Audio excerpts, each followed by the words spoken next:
El polígono de pruebas de Peenemünde, fuertemente custodiado, 10 exhaustos prisioneros de guerra soviéticos y un bombardero alemán robado justo delante de las narices de la Guardia, a cuyos mandos se sentó un piloto por primera vez en su vida. La singular huida del grupo de Mikhail Deviatayev demostró con claridad la increíble sencillez y robustez de una máquina que se convirtió en el principal símbolo de la Luftwaffe. Amigos, les presento al Heinkel H E-111, el rostro aéreo de la Blitzkrieg alemana.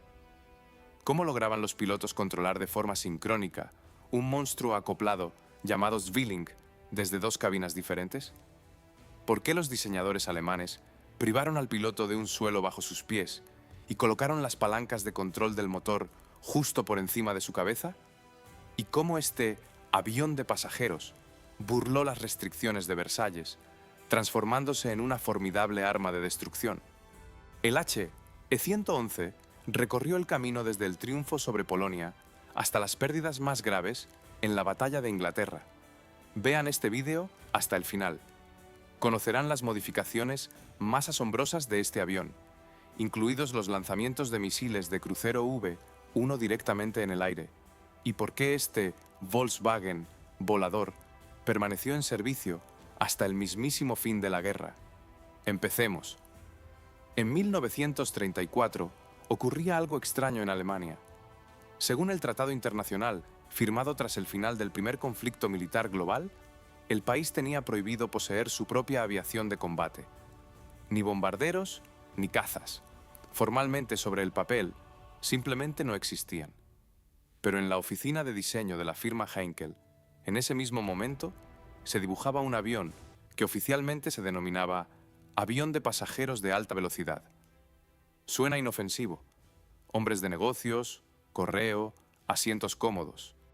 En realidad, los documentos que llegaban a las mesas de los ingenieros contenían dos conjuntos paralelos de cálculos. Uno para la versión civil, con cabina para 10 pasajeros. El segundo, para una versión con bodega de bombas dentro del mismo fuselaje. Esto no fue una casualidad ni una coincidencia de proyectos. Era una estrategia estatal oficial para camuflar todo un programa aéreo bajo la apariencia de una construcción civil pacífica. La compañía Lufthansa recibió de hecho varias máquinas de este tipo y las utilizó en vuelos regulares. Y paralelamente, los mismos planos, el mismo fuselaje y la misma silueta sirvieron de base para la máquina, que pocos años después transportaría toneladas de carga explosiva sobre las ciudades europeas. Y esto es lo interesante desde el punto de vista de la ingeniería. Los diseñadores no tuvieron que remodelar minuciosamente la forma para adaptarla a dos tareas diferentes. El cuerpo elegante, aerodinámico y optimizado se adaptaba igual de bien, tanto para el transporte de pasajeros con su equipaje, como para el transporte oculto de la carga de combate. Este avión recibió la designación de Heinkel H E-111 y ya en los primeros meses de su existencia demostró una cualidad que definiría todo su destino posterior: una asombrosa capacidad para ser varios aviones en uno solo. A finales de la década de los 30, el camuflaje ya no era necesario. Alemania aumentaba abiertamente su aviación militar y el avión de pasajeros se transformaba rápidamente en el principal bombardero de las nuevas fuerzas aéreas. Pero antes de comprender en qué se convirtió este avión en los campos de batalla, conviene averiguar de dónde surgió su reconocible forma, porque la elegante silueta del H E-111 no se diseñó desde cero. Tenía un predecesor y uno bastante inesperado. Para entender la forma del H E-111, hay que retroceder un par de años hacia otra máquina de la misma firma. Se llamaba Heinkel H E-70 y llevaba el nombre propio de Blitz, rayo. Era un avión monomotor creado inicialmente para el transporte rápido de correo y para participar en carreras de velocidad. Su característica principal era un ala de forma inusual, suave, que se estrechaba en una curva compleja, sin una sola sección recta en los bordes de ataque y de salida. Los ingenieros denominan a esta forma elíptica. Desde el punto de vista de la aerodinámica, era casi perfecta. Resistencia mínima al aire con la máxima fuerza de sustentación. Gracias a esta ala, el Blitz se convirtió en uno de los aviones de producción más rápidos de su época. Y cuando los diseñadores de la firma Heinkel se hicieron cargo de la máquina bimotor, no inventaron el ala de nuevo. Tomaron la forma ya probada en vuelo del Blitz y la escalaron para un avión nuevo y mucho más grande. El resultado fue una curiosa paradoja de ingeniería. Un ala nacida para una máquina de carreras, casi deportiva, ligera y veloz, ahora soportaba dos potentes motores y debía elevar en el aire una carga medida en toneladas. Exteriormente parecía casi contradictorio. La silueta del HE-111 en vuelo recordaba en efecto a una versión ampliada de su elegante predecesor monomotor. Las mismas líneas suaves y fluidas del ala, el mismo fuselaje limpio y aerodinámico. Pero detrás de esta apariencia engañosamente ligera se ocultaba un avión capaz de transportar 2,5 toneladas de carga de bombas. A modo de comparación, esto equivale aproximadamente al peso de un elefante africano adulto, elevado en el aire y sostenido allí durante horas seguidas. Precisamente esta combinación, la elegancia aerodinámica de un antepasado, de carreras monomotor y la capacidad de carga de una pesada máquina de combate, hizo que el HE-111 fuera reconocible a primera vista. Esta silueta no se confunde con ninguna otra incluso hoy en día, al observar las fotografías y los documentales que se conservan. Pero si por fuera el avión parecía elegante y bien pensado, por dentro su cabina resultó ser un auténtico laberinto de soluciones no estándar. Y lo primero que llamaba la atención de cualquier nuevo miembro de la tripulación era lo estrecho que resultaba el lugar de trabajo de 2 personas a la vez. Al abrir la puerta de la cabina del HE-111, lo primero que se notaba era la estrechez. 2 personas se sentaban aquí prácticamente hombro con hombro, separadas únicamente por un estrecho panel de instrumentos. A la izquierda se situaba el puesto del piloto. A la derecha, el asiento del navegante, quien simultáneamente se encargaba del bombardeo, la navegación y parte del fuego defensivo. No había ninguna mampara entre ellos. Literalmente, se respiraban en la nuca durante vuelos de muchas horas. Pero lo más inusual comenzaba en el momento en que el avión se aproximaba al objetivo. El navegante se levantaba de su asiento junto al piloto y se trasladaba hacia adelante, a la sección acristalada de la proa del fuselaje. Las tripulaciones apodaron a este compartimento el invernadero, por la abundancia de cristal y la vista panorámica en todas direcciones. Allí, en esa cabina de proa acristalada, el navegante se tumbaba boca abajo junto a la mira de bombardeo. Tumbado boca abajo, a una altitud de varios miles de metros, con temperaturas bajo cero en el exterior, apuntaba el avión hacia el objetivo a través del estrecho tubo óptico de la mira. Y en esto radicaba el verdadero riesgo de este esquema. Durante todo ese tiempo, en el que el navegante cambiaba de posición, se tumbaba y apuntaba al objetivo, el piloto permanecía absolutamente solo a los mandos. Nadie duplicaba sus acciones. Nadie respaldaba el control de la máquina. Los diseñadores previeron una solución de emergencia en caso de que algo le ocurriera al piloto en vuelo. El volante de control estaba montado sobre una bisagra especial y en una situación de emergencia podía desplazarse hacia el lado del navegante para que éste asumiera el control. Pero en una salida de combate normal, este sistema de reserva no se utilizaba. Todo el control de la máquina, el despegue, el ascenso, las maniobras de evasión del fuego antiaéreo y el propio bombardeo, recaía físicamente en las manos de una sola persona. Curiosamente, esta configuración, sencilla, sin sistemas redundantes duplicados y sin automatización compleja, desempeñaría posteriormente un papel inesperado. Una máquina cuyo control se estructuraba en torno a las acciones de un solo piloto resultaría accesible de dominar incluso para una persona que nunca antes se hubiera sentado a los mandos de un avión bimotor. Pero de esto hablaremos más adelante. Mientras tanto, volvamos a la cabina misma. Porque la ausencia de mampara entre el piloto y el navegante no era la única rareza de este espacio de trabajo. Esta cabina ni siquiera tenía un suelo en el sentido convencional. En un avión común, debajo de los pies del piloto, hay un suelo metálico sólido. En la cabina del HE-111 simplemente no existía. En lugar de suelo, había un espacio abierto, a través del cual se podía mirar directamente hacia abajo, a la tierra o al agua bajo el fuselaje. Los pedales del timón de dirección no se apoyaban en una base sólida, sino que colgaban literalmente en el aire, fijados en soportes metálicos que sobresalían de las paredes de la cabina. ¿Por qué se hizo así? Por motivos de visibilidad. Los diseñadores consideraron que la posibilidad de ver el espacio directamente debajo era más importante que la comodidad habitual de un apoyo sólido bajo los pies. Para un bombardero, que debía dirigirse con precisión hacia el objetivo y orientarse por referencias terrestres, esto tenía sentido. Las palancas de control de los motores también se colocaron de manera poco convencional, no a un lado, como en la mayoría de las máquinas, sino justo encima de la cabeza del piloto, en el techo de la cabina. Para cambiar las revoluciones de los motores, el piloto tenía que estirar la mano hacia arriba, casi como para alcanzar un asidero en el tranvía. Todo esto junto, la proa acristalada, el espacio abierto en lugar de suelo y la enorme superficie acristalada alrededor de la cabina, creaba una vista panorámica excelente. El piloto veía el cielo, la tierra y el horizonte prácticamente sin ninguna zona ciega. Pero esta estructura acristalada tenía una contrapartida y resultó ser severa.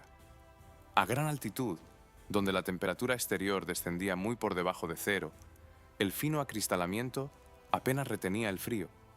La tripulación tenía que volar con ropa de abrigo de piel gruesa, e incluso con guantes, los dedos se entumecían rápidamente por el frío que se filtraba a través del cristal por todos lados. En cambio, en tierra, en un día soleado, esa misma cabina acristalada se convertía en una especie de invernadero. El aire en el interior se calentaba como en un invernadero bajo los rayos directos, y la tripulación literalmente sudaba a chorros antes del despegue, esperando la orden de partida. Resulta una contradicción. Una máquina nacida de una elegante silueta de carreras se construyó en su interior como un espacio de extremos, o un frío glacial en altitud, o un calor sofocante en tierra, sin ningún término medio entre ambos. Pero si la tripulación soportaba estas incomodidades en aras de la visibilidad y la precisión del bombardeo, es lógico preguntar, ¿qué ocurría con la carga que esta máquina llevaba en su interior? Aquí los diseñadores también encontraron una solución alejada de lo obvio. Cuando nos imaginamos la bodega de bombas de un avión, suele venirnos a la cabeza la imagen de las películas. Largas filas de bombas dispuestas horizontalmente, una tras otra, como troncos en un leñero. Los diseñadores del HE-111 resolvieron esta tarea de un modo completamente diferente. Dentro del fuselaje se ubicaban unos soportes de cassette especiales, y las bombas se colocaban en ellos verticalmente, con la ojiva hacia arriba y las aletas de cola hacia abajo. Cada bomba individual ocupaba su propia celda, como una botella en una caja de vino de madera. Esta solución no fue un capricho casual, sino el resultado de un cálculo preciso. La disposición vertical permitía albergar en un fuselaje relativamente compacto muchas más municiones que con la colocación horizontal. La carga total de bombas en la bodega interna podía alcanzar las 2,5 toneladas. Para que se entienda mejor lo que esto significa en magnitudes reales, imaginen una carga equivalente al peso de unas 40 motocicletas grandes apiladas juntas. Precisamente esa masa de metal y sustancias explosivas llevaba en su vientre esta máquina de apariencia elegante. Pero la principal ventaja de la disposición vertical se revelaba en tierra, antes del despegue. Al personal de tierra le resultaba mucho más sencillo y rápido cargar las bombas una a una en las celdas verticales que introducir pesadas estructuras horizontales en el estrecho espacio del fuselaje. Esto influía directamente en el ritmo de la actividad de combate. Cuanto más rápido lograban las tripulaciones en tierra preparar la máquina para un nuevo despegue, más salidas de combate lograba realizar el avión en un solo día. En condiciones de operaciones aéreas intensas, el tiempo realmente se medía en minutos. Cuando llegaba el momento de la liberación, un mecanismo especial abría de forma sincrónica las compuertas y soltaba las bombas de sus celdas verticales. Al caer, éstas adoptaban con bastante rapidez su posición horizontal habitual en el aire, estabilizándose mediante las aletas de cola. Resulta que incluso en un detalle aparentemente secundario, cómo se ubican las bombas dentro del fuselaje, los ingenieros encontraron la manera de extraer una eficiencia adicional del diseño. Pero he aquí lo curioso. Toda esta planificación para el ataque contrastaba con el otro aspecto de la máquina, su capacidad para defenderse a sí misma en el aire. Y aquí, desafortunadamente para las tripulaciones alemanas, el panorama era mucho menos impresionante. El armamento defensivo del HE-111 parecía respetable sobre el papel. Varios puntos de disparo se distribuían por todo el fuselaje, en la proa, arriba, abajo y en los laterales. Los artilleros debían cubrir la máquina desde todas las direcciones simultáneamente, pero el diablo estaba en los detalles, o más exactamente, en el calibre de estas armas. La mayoría de los puestos estaban equipados con ametralladoras de calibre 7,92 milímetros, inicialmente del modelo MG-15, sustituidas más tarde por el modelo MG-81. Era el mismo calibre que se utilizaba en las armas ligeras de infantería habituales de la época. A mediados de la década de los 30, cuando se creó el HE-111, este armamento era teóricamente suficiente contra los cazas biplanos de entonces, con su revestimiento de tela y su débil blindaje. Pero la guerra aérea se desarrolló a gran velocidad. Ya a principios de la década de los 40, aparecieron en el cielo máquinas completamente diferentes. Monoplanos de estructura metálica, con cabinas de piloto blindadas, capaces de soportar múltiples impactos de balas de pequeño calibre y continuar el ataque. Las ligeras ametralladoras del HE-111 sencillamente no podían penetrar esta nueva protección a una distancia significativa. Se creaba una situación preocupante. El bombardero podía responder al fuego en todas direcciones, pero apenas causaba daños graves a los cazas que lo atacaban. Al mismo tiempo, el HE-111 seguía siendo un objetivo grande, no muy rápido y no muy maniobrable. Su propia velocidad alcanzaba en el mejor de los casos los 435 km por hora, notablemente inferior a la de los cazas de interceptación contemporáneos de sus adversarios. Se producía una paradoja en la tecnología militar. Una máquina diseñada para infligir el máximo daño a objetivos terrestres resultaba prácticamente indefensa en el combate aéreo contra una nueva generación de oponentes. Y aquí surge una pregunta lógica. Si el avión ya era tan vulnerable a principios de la década de los 40, ¿por qué no se retiró de la producción? ¿Por qué la oficina de diseño no desarrolló un sustituto adecuado y envió el modelo obsoleto al archivo de la historia, como ocurrió con muchas otras máquinas de ese periodo? La respuesta no radica en las debilidades de este avión, sino en una cualidad que compensaba todos sus defectos: su fenomenal capacidad para adaptarse prácticamente a cualquier tarea de combate. Imaginen por un momento el mapa geográfico de Europa hacia el año 1942. Y en este mapa, en puntos muy diferentes y distantes entre sí, en el mismo instante, trabaja el mismo tipo de avión. Sobre las frías aguas del Océano Atlántico, el HE-111 actuaba como torpedero. Bajo el fuselaje, en lugar de las bombas habituales, se suspendía un torpedo y la tripulación se aproximaba a baja altitud directamente sobre la superficie del agua para lanzarlo con precisión en el rumbo de un buque enemigo. Miles de kilómetros al este, sobre el Canal de la Mancha, el mismo modelo se utilizaba de una manera completamente distinta, como sembrador de minas marinas. El avión volaba bajo sobre el agua y lanzaba minas especiales que se depositaban en el fondo, representando una amenaza oculta para los barcos que pasaban. Y en las vastas extensiones del frente oriental, estas mismas máquinas se reconvertían en masa en aviones de transporte. Se les desmontaba parte del equipamiento de combate y transportaban suministros, víveres y municiones a posiciones remotas a las que era sumamente difícil acceder por transporte terrestre. Al mismo tiempo, algunos ejemplares servían como remolcadores de planeadores de asalto, aparatos pesados sin motor, cargados de soldados y técnica que debían ser arrastrados hasta la zona de desembarco mediante un cable largo. Piensen en esto por un segundo. Un mismo fuselaje, una misma estructura básica, sin cambios fundamentales en el diseño, trabajaba simultáneamente en 4 funciones, completamente diferentes, en 4 regiones distintas del continente. Ningún avión especializado de la época podía presumir de semejante flexibilidad. Los cazas seguían siendo cazas. Los bombarderos en picado seguían siendo máquinas muy especializadas para una tarea concreta.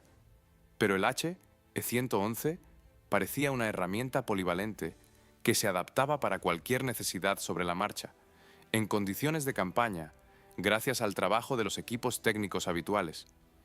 Esta versatilidad explica por qué no se detuvo la producción del avión, a pesar de su evidente debilidad en el combate aéreo abierto. El avión era necesario, ya no como fuerza de ataque de primera línea, sino como el caballo de batalla polivalente de todo el programa aéreo. Pero entre todas estas funciones, hubo una que destacó con un simbolismo especialmente sombrío, porque esta misma máquina, 4 años después de sus primeras salidas de combate, comenzó a utilizarse para el lanzamiento de un arma completamente nueva, sobre la misma ciudad que había bombardeado al principio de su trayectoria de combate. En el otoño de 1940, las tripulaciones del HE-111 despegaban con regularidad con un único objetivo: Londres. La ciudad bajo ellos ardía, sus habitantes pasaban las noches en refugios antiaéreos durante meses y el cielo sobre la capital era cruzado por los haces de los proyectores en busca de las máquinas enemigas. Pasaron 4 años, y en 1944, las mismas tripulaciones en los mismos aviones volaban de nuevo hacia la capital británica. Pero esta vez, el propio bombardeo presentaba un aspecto completamente diferente. Para entonces, el HE-111 ya se consideraba una máquina obsoleta, incapaz de sobrevivir en el combate diurno contra los cazas modernos. Por ello, los diseñadores le encontraron una nueva función. Reconvirtieron parte de los aviones en portadores de proyectiles de crucero, denominados V-1. Estos proyectiles eran aparatos voladores no tripulados con su propio motor de reacción y una carga de combate en su interior. Antes, se lanzaban desde rampas de lanzamiento terrestres en la costa, pero la aviación aliada destruía estas instalaciones con bastante éxito. Entonces, nació la solución: lanzar los proyectiles directamente desde el aire, desde el HE-111. El avión se aproximaba a baja altura sobre el mar, alejado del territorio enemigo, y lanzaba el proyectil de crucero en dirección a la ciudad. Tras el lanzamiento, el proyectil encendía su propio motor y continuaba el vuelo de manera autónoma, según el rumbo preestablecido. Piensen en esta cadena de acontecimientos. Un mismo tipo de avión transportó primero personalmente bombas convencionales sobre los tejados de Londres en 1940. Y luego, en 1944, el mismo tipo de máquina lanzaba sobre la misma ciudad un arma no tripulada de nueva generación, sin arriesgarse ya a aproximarse directamente al objetivo. La historia parecía haber descrito un círculo completo, pero cada vez con un nuevo giro de desarrollo tecnológico. Es similar a si un mensajero primero entregara personalmente los paquetes de puerta en puerta y unos años más tarde comenzara a lanzar drones automáticos a las mismas direcciones, permaneciendo él mismo a una distancia segura. Y esto es lo verdaderamente curioso desde el punto de vista de la ingeniería.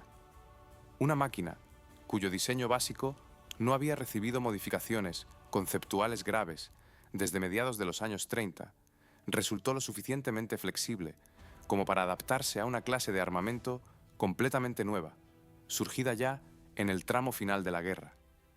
Pero junto a esta aplicación militar práctica, existió otro experimento mucho más extraño con este avión, uno de los más inusuales en la historia de toda la aviación de combate de la época. Si le mostraran una fotografía de este aparato sin pie de foto, seguramente pensaría que se trata de un montaje o de un error de imprenta, porque lo que consiguieron los diseñadores alemanes como resultado de un experimento parecía casi antinatural. Tomaron 2 fuselajes completos de HE-111 y los unieron mediante una sección de ala central común. El resultado fue una estructura increíblemente ancha y simétrica, con 2 fuselajes independientes situados uno al lado del otro a una distancia considerable. Pero eso no era todo. En el punto de unión, justo en el centro de la nueva ala común, instalaron un 5º motor. En total, en una sola estructura voladora, funcionaban 5 motores simultáneamente, 2 en cada fuselaje original, más uno central. La máquina recibió la designación oficial de HE-111Z, abreviatura de la palabra alemana Zwilling, que se traduce como gemelo. El nombre describía a la perfección el aspecto exterior de este híbrido. Dos fuselajes prácticamente idénticos, como hermanos siameses, unidos por una misma ala. El control de toda esta estructura de 5 motores se realizaba únicamente desde una cabina, la del fuselaje izquierdo. El fuselaje derecho permanecía completamente sin tripulación, su cabina quedaba vacía y el propio cuerpo desempeñaba una función exclusivamente estructural y aerodinámica. ¿Para qué se necesitó una estructura tan extraña? Se debió a una tarea que un avión convencional no podía resolver físicamente. Los militares alemanes necesitaban remolcar en el aire un planeador de transporte gigante llamado E-321, apodado Gigant, un aparato de enormes dimensiones capaz de transportar técnica pesada. Ningún avión individual de la época disponía de la potencia y la fuerza de tracción suficientes para elevar semejante mole en el aire con un remolque. En cambio, el híbrido de 5 motores, con la potencia combinada de todos sus propulsores, cumplía esta tarea con éxito. Lo sorprendente es que los pilotos que llegaron a volar en esta quimera de la ingeniería opinaban de forma muy positiva sobre su comportamiento en el aire. A pesar de la extraña distribución asimétrica del peso y la carga inusual, la máquina resultó estable y predecible en su pilotaje. Este experimento quedó como algo relativamente raro y no se fabricó en serie, pero ilustra perfectamente lo flexible y adaptable a modificaciones radicales, que era la estructura básica del E-111, concebida a mediados de la década de los 30. Y ahora, tras conocer todas estas peculiaridades técnicas y adaptaciones, es momento de retroceder en el tiempo, allí donde esta máquina se mostró por primera vez en condiciones reales de combate. En 1936 comenzó en España un conflicto armado interno, y fue precisamente este país, alejado de Alemania, el que se convirtió en la primera prueba real para el E-111 en condiciones de uso de combate real. Alemania envió a España una unidad aérea que recibió el nombre de Legión Cóndor. Formalmente, se trataba de una misión voluntaria. En realidad, era un polígono donde los militares alemanes probaban la técnica más novedosa y perfeccionaban las técnicas tácticas en condiciones reales, no de entrenamiento. El He-111 llegó allí como uno de los primeros bombarderos de serie de la nueva aviación alemana, y de inmediato demostró una ventaja importante sobre las máquinas obsoletas que utilizaba el bando opuesto del conflicto. Su velocidad en aquel momento superaba a la de la mayoría de los cazas en servicio en España. Esto producía un efecto paradójico pero real. El bombardero podía, en situaciones concretas, escapar de la interceptación gracias únicamente a su velocidad de vuelo, sin entablar combate aéreo. Fue en el cielo de España donde los pilotos alemanes perfeccionaron por primera vez en la práctica la táctica de ataques masivos desde el aire sobre objetivos terrestres, ciudades, nudos de transporte y concentraciones de tropas enemigas. Aquí se ponía a prueba no solo el avión en sí, sino toda una estrategia de empleo de la aviación como instrumento de impacto sobre la infraestructura civil. Estas observaciones y conclusiones se registraban y analizaban minuciosamente por el mando. Cada salida, exitosa o fallida, se convertía en material para futuras correcciones en el diseño del avión, en la táctica de formación de grupos y en los métodos de aproximación al objetivo. La experiencia española dio a los militares alemanes algo mucho más valioso que una simple estadística de salidas de combate.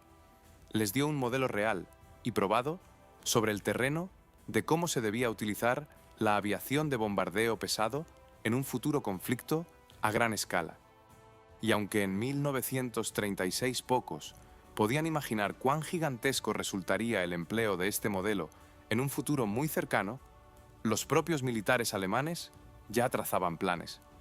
Las tácticas perfeccionadas en el relativamente modesto escenario español se preparaban para un debut a una escala mucho mayor, y la espera no sería larga. Septiembre de 1939. Polonia. El He-111 despega por primera vez, no como participante en un conflicto local en territorio ajeno, sino como parte de una campaña militar a gran escala. Ola tras ola, estas máquinas volaban sobre las ciudades polacas y los nudos de comunicaciones. Las tácticas perfeccionadas en España se aplicaban ahora a una escala mucho mayor. Decenas y cientos de bombarderos simultáneamente, coordinando ataques sobre objetivos previstos. La campaña concluyó con relativa rapidez, lo que reforzó en el mando alemán la confianza en la eficacia de la estrategia elegida. El avión demostró ser un caballo de batalla fiable, sencillo de mantener y capaz de realizar salidas consecutivas sin contratiempos técnicos de consideración. Pero la verdadera prueba aguardaba más adelante y resultó ser muy diferente en su naturaleza. En el verano de 1940 comenzó una campaña aérea a gran escala contra Gran Bretaña. Y aquí, el H-111 se enfrentó por primera vez no a una defensa antiaérea obsoleta o limitada, sino a un sistema de protección moderno y bien organizado. La parte británica disponía de estaciones de radar de detección temprana, una red coordinada de guiado de cazas y, lo que era especialmente importante, máquinas de nueva generación, considerablemente más rápidas y maniobrables que todo a lo que el H-111 se había enfrentado antes. El resultado no se hizo esperar. A pesar de ir escoltados por cazas, los bombarderos comenzaron a sufrir pérdidas graves y dolorosas en cada incursión masiva. El débil armamento defensivo del que hablamos antes se manifestó ahora con toda su fuerza, literalmente como un fallo de diseño fatal. Las tripulaciones regresaban a las bases con máquinas dañadas, echando en falta a sus compañeros. El mando, que inicialmente había planeado lograr rápidamente la superioridad aérea, comprendió poco a poco la magnitud del error en la valoración del enemigo.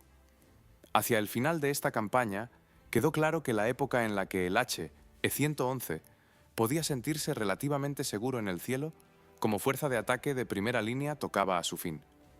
Una máquina que se había mostrado sobresaliente contra una resistencia débil, se topó con el límite de sus capacidades frente a un adversario organizado y tecnológicamente desarrollado. Y esta dura lección de 1940 definiría el destino posterior del avión durante los siguientes años de la guerra. Hacia 1941, el panorama en el cielo había cambiado por completo. El H-111, con su velocidad máxima de 435 km por hora, resultó ser exasperantemente lento frente a las nuevas máquinas del enemigo. El cazabombardero británico Mosquito, construido principalmente de madera y por ello sorprendentemente ligero, desarrollaba velocidades que superaban notablemente las capacidades del bombardero alemán.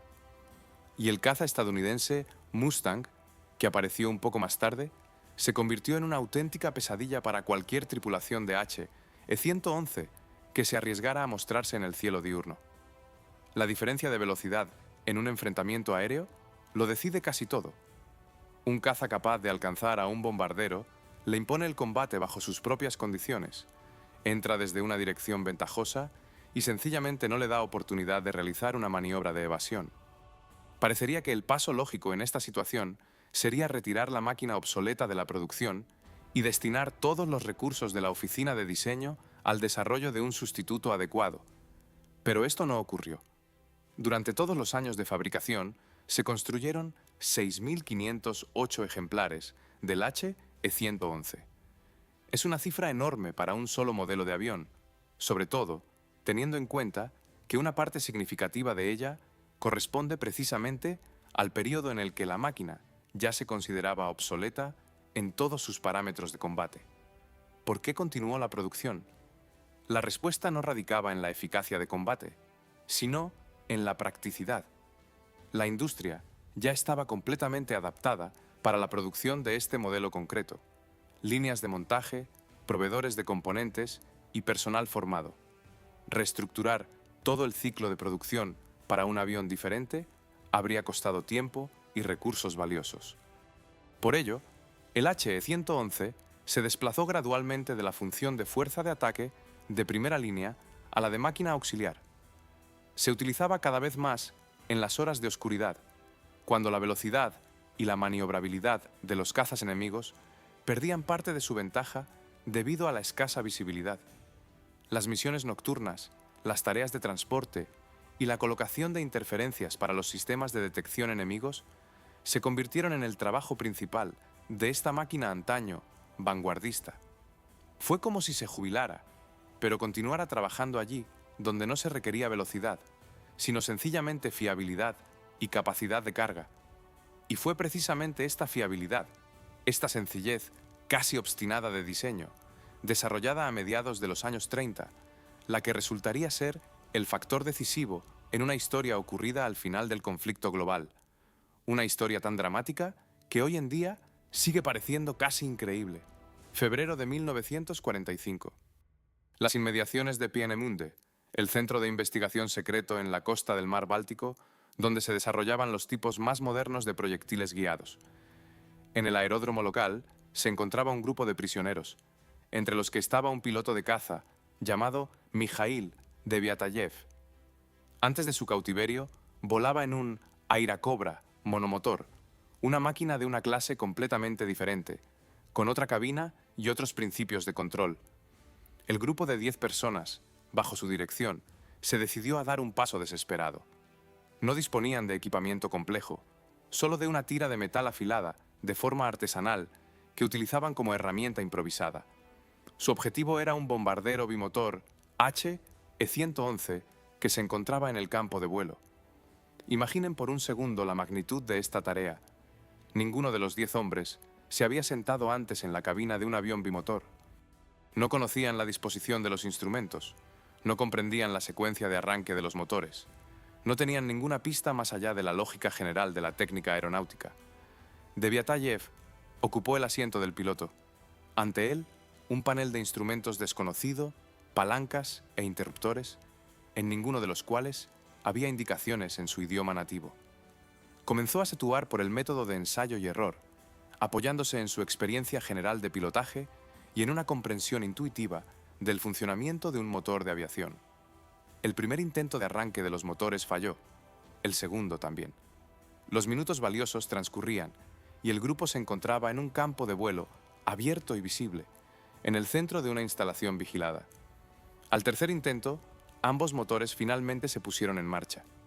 Una máquina diseñada para una tripulación profesional de varias personas era ahora controlada por un piloto que veía este modelo de avión por primera vez en su vida, con 10 personas a bordo en un compartimento abarrotado. Deviatayev comenzó la carrera de despegue.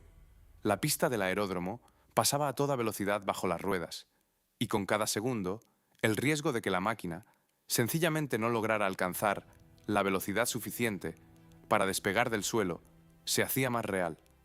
El avión despegó de la pista. El vuelo hacia el este transcurrió bajo el fuego de las baterías antiaéreas, primero las alemanas, que advirtieron el avión robado directamente desde su territorio, y luego, por una trágica ironía, también las soviéticas, que inicialmente tomaron al bombardero no identificado por un objetivo enemigo.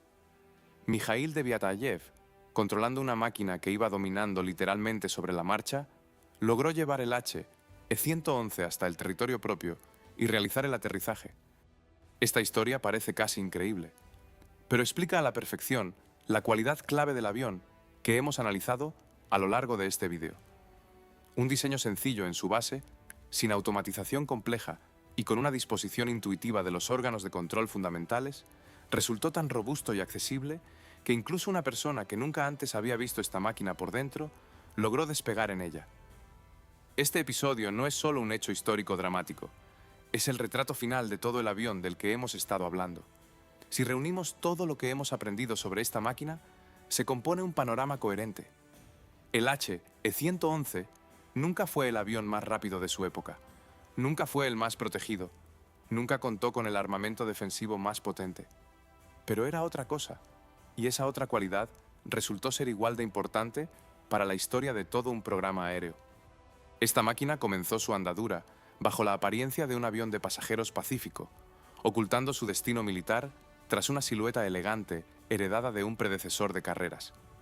Albergaba en su interior una serie de soluciones de ingeniería poco habituales, a veces incluso extrañas. La ausencia de suelo en la cabina, la colocación vertical de las bombas, el volante de control sobre una bisagra de emergencia. Resultó débil, en el combate aéreo abierto contra los cazas modernos, y esto costó la vida a muchas tripulaciones en el cielo de Inglaterra. Pero al mismo tiempo, mostró una capacidad de adaptación fenomenal. Se convirtió en torpedero sobre las frías aguas del Atlántico, en sembrador de minas en el Canal de la Mancha y en caballo de batalla de transporte en las extensiones del Frente Oriental. Bombardeó Londres en 1940. Y 4 años más tarde, lanzaba sobre la misma ciudad un arma conceptualmente nueva, manteniendo en esencia el mismo diseño básico concebido a mediados de los años 30. Incluso se creó a partir de él un híbrido de 5 motores casi absurdo para remolcar un planeador gigante, un experimento que, con toda su rareza, resultó ser una solución funcional. Y al final de su historia de combate, fue precisamente esta sencillez, esta claridad intuitiva de diseño, la que permitió al grupo de pilotos prisioneros, liderados por Mikhail Deviatayev, robar un avión que ninguno de ellos había visto antes por dentro y completar en él el camino hacia la libertad. El HE-111 no llegó a ser el bombardero más destacado de aquella época desde el punto de vista de la ingeniería, pero se convirtió en el avión de combate más masivo, reconocible y verdaderamente polivalente del programa de aviación alemán. Tecnológico, pero accesible para casi cualquier piloto. Complejo en sus detalles, pero sencillo en la base de su diseño. El rostro aéreo de toda una maquinaria militar, eficaz y fiable en las más diversas funciones, pero en última instancia, vulnerable ante los adversarios más avanzados que aparecieron a mediados de los años 40. La historia del HE-111 es una historia sobre cómo la sencillez y la versatilidad a veces resultan más valiosas que la velocidad y la potencia de fuego.